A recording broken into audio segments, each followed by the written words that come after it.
સુરેન્દ્રનગર મહાનગરપાલિકાની ગંભીર બેદરકારીના કારણે વઢવાણનું ઐતિહાસિક ધર્મ તળાવ આજે દૂષિત અને ગંદા ડ્રેનેજના પાણીથી ઉભરાઈ ગયું છે।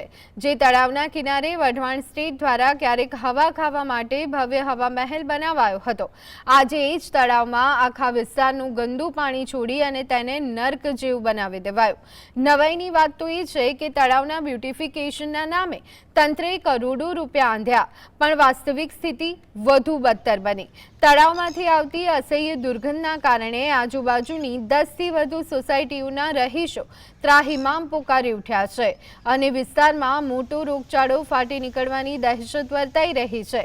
નજીકમાં જ મામલતદાર કચેરી અને કોર્ટ આવેલી હોવા છતાં તંત્ર આંખ આડા કાન કરી રહ્યું છે, જેથી સ્થાનિકોએ તાત્કાલિક તળાવની સાફ સફાઈ કરી દૂષિત પાણી દૂર કરવા માટે ઉગ્ર માંગ કરી છે।